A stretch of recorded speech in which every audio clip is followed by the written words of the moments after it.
Bizler CHP İpekyolu, Tuşba, Muradiye, Gevaş, Özalp ve Saray ilçe başkanları olarak bugün basın açıklaması yapma gereği duyduk. Bilindiği üzere 2 ay önce eski il başkanımız Sayın Mehmet Korukçu istifa etti. 10 yıl partiye emek vermiş bir il başkanı istifasını kabul edilmesinden dahi rahatsızlık duymuştuk. Bizler aynı gün istifa edecektik. Ancak eski il başkanımız asla istifa etmeyeceksiniz ve partimiz için çalışmalarımıza devam edeceğiz dedi. Şimdiki atanan geçici il başkanı ve ilçe başkanları ile 70 günlük süre zarfında bir kere bile ilçe başkanlar toplantısı yapmadı. Hep dışlandık. Programlara davet edilmedik.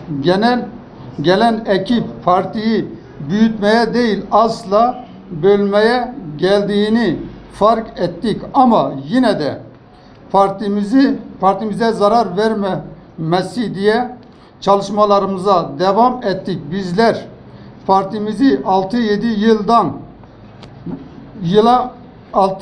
yıldır emek verdik.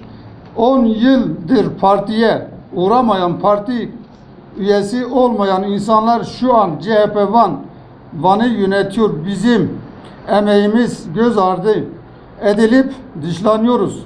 Özellikle 7 yıl önce görevinden alınan ve 7 yıldır partinin kapısını açmayan partiyi 8 sefer mahkemeye veren kişilerin yönetiminde olmasından daha aşırı rahatsızlık duyduk.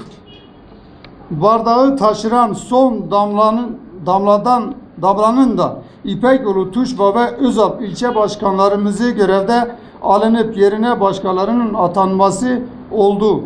Bu gerekçe ile bizler Muradiye, Gevaş ve Saray ilçe başkanları olarak bugün itibariyle ilçe başkanlıkları görevimizi bırakıyoruz.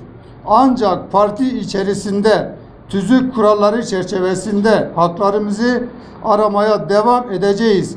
CHP Van ilimize atanan geçici yönetim yanlış bir karar olduğunu ve ilçeler hakkında verilen kararların yanlış olduğunu da altını çizerek belirtmek istiyoruz. Sayın Genel Başkanımızı seviyoruz. Partimizde çalışmaya devam edeceğiz. Saygılarımızı sunuyoruz. Teşekkür ederiz. Biz teşekkür ederiz. Teşekkür ederiz. Geldiğiniz için çok teşekkür ederiz.